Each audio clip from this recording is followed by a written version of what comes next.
కూర్చోండి.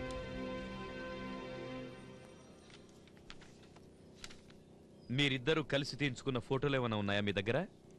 లేదు సార్. లేవా? ఓకే. అతని school certificate, birth certificate and driving licence వీటిలో ఏదైనా ఒకటి ఉండాలిగా. అన్నీ ఉండేవి సార్. వాటిని ఒకరోజు ముక్కలు ముక్కలుగా చించి పడేశాడు సార్. తనిదంతా ముందుగానే ప్లాన్ చేసి చేశాడనిపిస్తుంది సార్. నమ్మలేకపోతున్నానే. మీ తమ్ముడు అంటున్నారు అతనికి ఏమైనా పెక్యులియర్ మేనరిజమ్స్ ఉన్నాయా? ఉంది సార్. ఏంటది? వాణ్ణి తల మీద కొడితే వెంటనే కోపం వస్తుంది. కొట్టింది ఎవరైనా సరే పచ్చి బూతులు తిడతాడు. తల మీద కొడితే ఎవరైనా కూడా తిట్టకుండా ఉంటారా? తిట్టడం కాదు సార్, వాడు తిట్టేది ఒకే ఒక్క తిట్టు, దొంగ నా కొడకా అని. ఓ,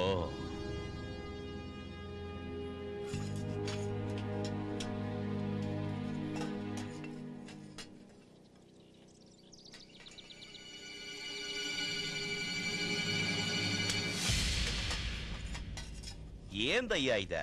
నీకు నా జుట్టు అంటే అంత ఇష్టం అయితే అడుగు పీకిస్తా. సరేనా? చూడు, చెయ్యి అంత జిడ్డయిందే. రేపు పొద్దునేరా 4 గంటలు కత్తిరించి నీ చేతిలో పెడతా. ఏందే? వర్కౌట్ కాలేదు. ఈసారి జారిపోయాడు. Mister GKR, please proceed. Thank you your honour. చూడు శాంతి, పెళ్లి మంటపం నుంచి నువ్వు సమరసింహారెడ్డి గారు కలిసి ఎక్కడికి వెళ్ళారు? రాజమండ్రిలో ఉన్న తన ఇంటికి తీసుకువెళ్తా అని చెప్పారు. అంటే మీరు రాయలసీమకి వెళ్ళలేదా? వెళ్ళాం, కానీ ఆయన వారింటికి తీసుకెళ్లేదు. అయితే ఎక్కడికి వెళ్ళారు?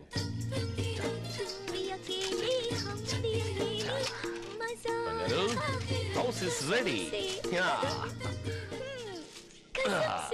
ఎలా ఉంది? చాలా బాగుంది. కయామత్ సే కయామత్ తక్ లో అమీర్ ఖాన్, జూహీ చావ్లా ఇంట్లో నుంచి ఇలాగే పారిపోయి కాపురం చేస్తారు కదా. ఈ సింహం ఫారెస్ట్ అయినా సరే, సిటీ అయినా సరే, ఎక్కడైనా ఉంటుంది. కానీ నాకు ఈ జింక గురించే చింత. పైనున్నది మన బెడ్రూమ్, ఇది కిచెన్ కమ్ బాత్రూమ్. ఎలా ఉంది? ఐ హేట్ దట్ బంగ్లా. ఇదే నా ప్యాలెస్, మీరే నా రాజు, నేనే మీ రాణి. మన పెళ్ళెప్పుడు? ఇప్పుడే, ఇక్కడే. ఈ అగ్ని సాక్షిగా మనం పెళ్లి చేసుకుందాం.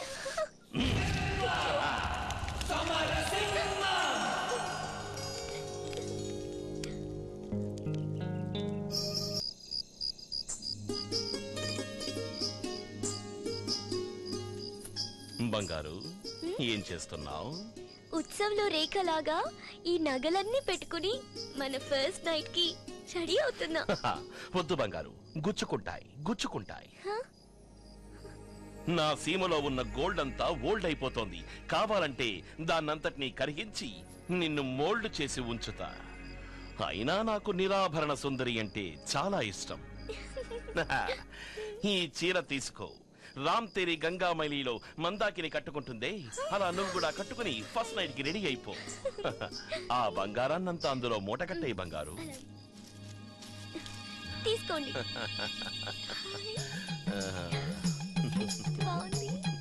రెడీ. మన ఫస్ట్ నైట్ ని గ్రాండ్ గా చేసుకుందాం. మందాకినిలా రెడీ అవుతాను.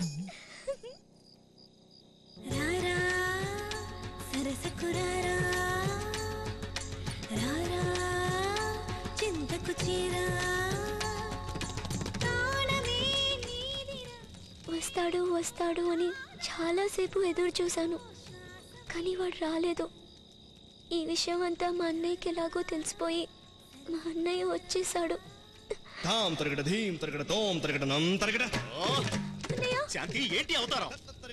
తేరీ గంగామైలి అన్నయ్య.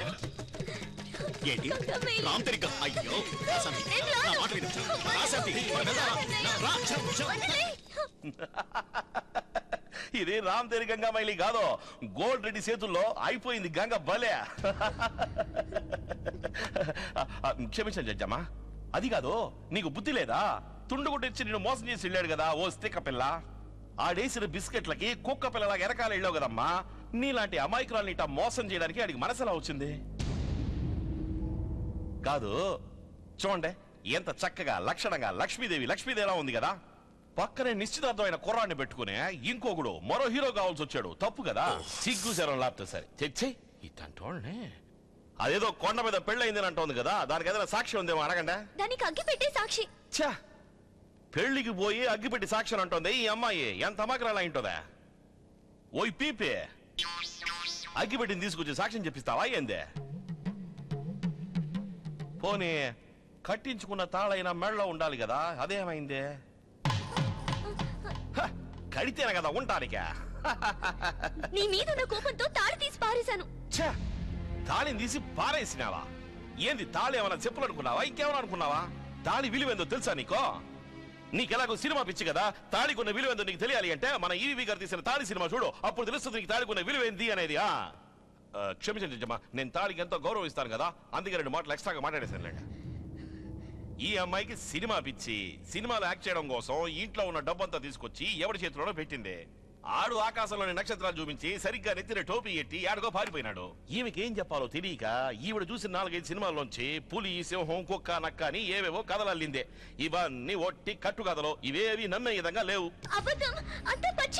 అవునవునవును, నేను చెప్పేదంతా పచ్చి అబద్ధం, నువ్వు చెప్పేదంతా అప్పచ్చి అబద్ధం, సరేనా? జడ్జమ్మా, ఈమె చెప్పిన కథకి నాకు ఏ విధమైన సంబంధం లేదు. ఈవిడ చెప్పినట్టుగా నేను పులిని కాదు, సింహాన్ని కాదు, 2 కాళ్ళు 2 చేతులు ఉన్న ఒక మామూలు మనిషిని.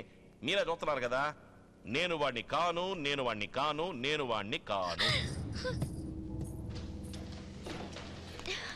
ఫెంటాస్టిక్. నువ్వు చెప్పిన అన్ని పాయింట్స్ సూపర్ గా ఉన్నాయి. నిజం చెప్పాను అంతే కదా. అబద్ధం.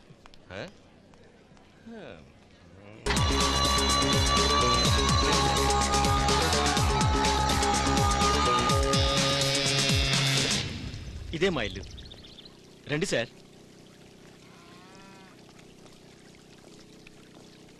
కూర్చోండి.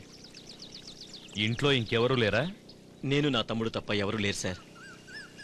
మన ఇంట్లో ఒక ఆడదుంటే సుఖము, శాంతి, సంతోషం అన్నీ దొరుకుతాయి. ఆడదే సంసారానికి చుక్కాని వంటిదని ఫ్రెండ్స్ చెప్పారు, అందుకే పెళ్లి చేసుకున్నాను. అప్పటి నుంచి నరకాన్ని చూశాను.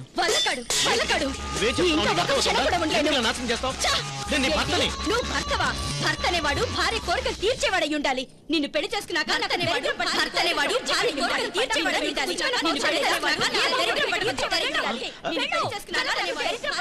తీర్చేవాడై ఉండాలి. నాలాంటి మధ్యతరగతి వాడితో తను కాపురం చేయలేకపోయింది, అందుకే తనెవరితోనో లేచిపోయింది. అదంతా తెలిసి నా తమ్ముడు గొడవ పడ్డాడు. ఆ పక్క రోజు రే జోసఫ్, ఏంట్రా ఇదంతా? ఎక్కడి నుంచి తీసుకొచ్చావు? దొంగలించుకొచ్చాను. దుర్మార్గుడా, దొంగతనం తప్పు కదరా. పదరా పోలీస్ స్టేషన్ కి. ఏంటనే ఇలా మాట్లాడుతున్నావు? ఇప్పుడు నేను చేసిన తప్పు అయితే నువ్వు రోజు చేస్తున్నది తప్పే. నేనేం తప్పు చేశాను రా? రా చూపిస్తాను నువ్వేం తప్పు చేస్తున్నావురా. నువ్వు ఈ ఆవు పాలు తాగుతున్నావా? తాగుతాను. అది తప్పు కాదా? ఆవు పాలు తాగటంలో తప్పే ఉందిరా. ఆ ఆవు పాలు ఇవ్వాల్సింది ఎవరికి? దూడకి. ఆ ఆవు ముందు కాస్త గడ్డేసి నువ్వు పాలు మెత్తుకుని తాగడం తప్పు కాదా? రేయ్, దూడ తాగాక మిగిలిన పాలే కదరా నేను తాగేది. నేను అంతేనమ్మా. వాడు అందరి నోళ్ళు కొట్టి బోర్డంతా సంపాదించాడు, నేను కాస్త దొంగలించుకొచ్చాను. మిగిలినంత వాడికి వదిలేశాను కదా, నేను చేసిన తప్ప? ఇలా వాదించేవాడు సార్. కిలాడి నా కొడుకు. కిలాడి నా కొడుకు సార్. నువ్వు మోయ్. ఇంకోసారి ఎవరినో తలపగలు కొట్టొచ్చాడు సార్. ఏంట్రా ఏంట్రా ఈ రక్తం? ఎవడో నాకంటే ఎక్కువగా నోరు బారేసుకున్నాడు, 4 తగిలించి వచ్చాను. వాడు రెచ్చిపోయాడు అనుకో, నువ్వు కొట్టేస్తావా? అన్నయ్య, ఒక రాజు ఇంకో రాజు మీద యుద్ధం చేసి గెలిస్తే వాడు వీరుడు అనిపించుకుంటాడు, అది హిస్టరీ అవుతుంది. నేను అంతే. ఇలా చూడు, ఎవడన్నా నాకన్నా సన్నగా బక్కవించుకోండి నాతో గొడవ పెట్టుకున్నా వాడిని పోలేని వదిలేస్తాను. అదే నాకన్నా బలంగా ఉన్నాడు ఎవడైనా నాతో గొడవ పెట్టుకుంటే 4 తగిలిస్తాను. దమ్ముంటే వాడు నన్ను గెలవని. దేవుడు శక్తి ఎందుకు ఇచ్చింది? కొట్టడానికే కదా. దేవుడు నీకు శక్తినిచ్చింది పోరాడడానికి కదరా, నిన్ను పోషించుకోవడానికి. అదంతా మామూలు జనానికి అన్నయ్యా, మామూలు జనానికి. దేవుడు శక్తి ఇచ్చింది కష్టపడడానికి, కూలినాలి జనానికి. నాలాంటి వాడికి దేవుడు శక్తి ఇచ్చింది కొట్టడానికి, పోరాడడానికి, బలంతో గెలవడానికి, హత్య చేయడానికి. అలెగ్జాండర్ రేంజ్ అని అని తమ్ముడిది. ఏమనుకున్నావు? అన్నయ్య, కోడి కూర చేసి పెట్టు, వచ్చి బాగా లాగిస్తాను. ఓకే? ఇలాగే సార్. తను తప్పు చేసినా కరెక్టేనని లాజికల్ గా సమర్థించుకునేవాడు. లాజిక్? ఇదే సార్ వాడు చదువుకున్న కాలేజ్. వాడు ఒక్కరోజు కూడా కాలేజీకి వెళ్ళేవాడు కాదు, ఊరికే బలాదురుగా తిరిగేవాడు. లెక్చరర్స్ అంతా కంప్లైంట్ చేసేవాళ్ళు, కానీ 100కి 100 మార్కులు తెచ్చుకునేవాడు. దానికేముందండి, అన్ని కాపీ కొట్టి రాసుంటాడు, మేధావి కదా. కాలేజీలో వాడు ఆడిన ఆటలు అన్నీ కావు సార్. కాలేజీ ప్రొఫెసర్ కూతుర్నే లవ్ చేశాడు.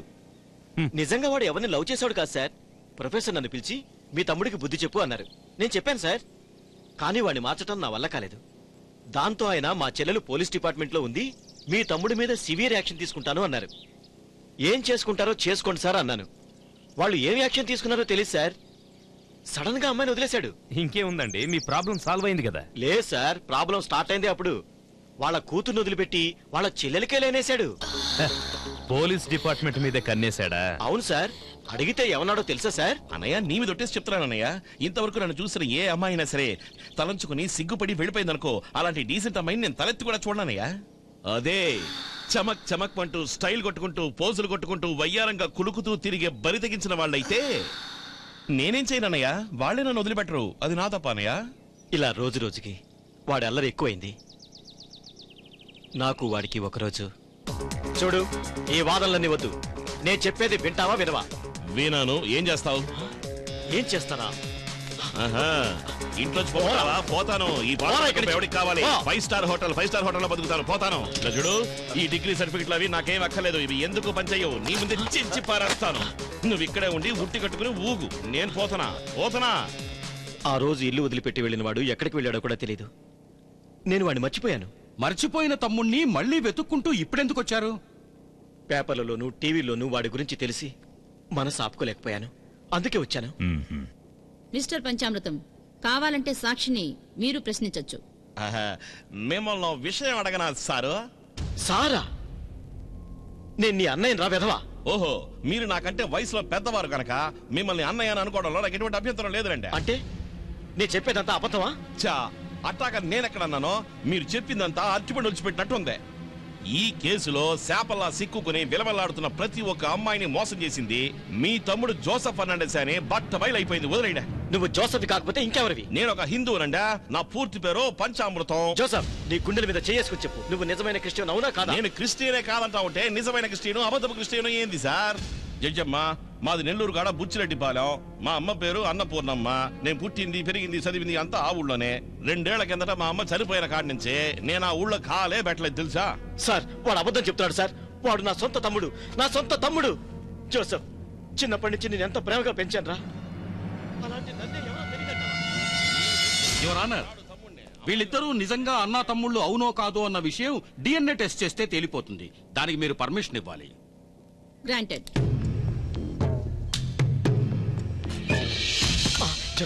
జోసెఫ్, డాక్టర్, ఏమైంది నా తమ్ముడికి? నాటకం ఆడుతున్నాడు. లేదు sir, he serious. He needs to be admitted. త్వరగా చెకప్ చేయాలి.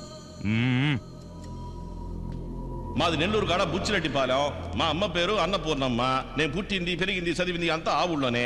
2 ఏళ్ల కిందట మా అమ్మ చనిపోయిన కాడి నుంచే నేను ఆ ఊళ్ళో కాలే పెట్టలేదు తెలుసా?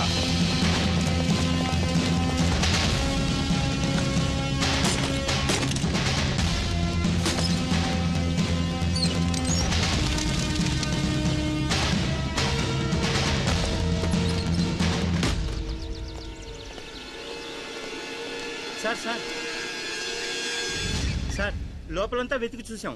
ఏ ఆధారం దొరకలేదు. ఈ ఫోటో మాత్రమే దొరికింది. ఇలా రావయ్యా. ఏందో చెప్పండి. ఇతను నీకు తెలుసా? తెలుసు, ఈ ఇంట్లోనే ఉండేవాడు. ఓ సంవత్సరం క్రితమే వీళ్ళమ్మ చనిపోయింది.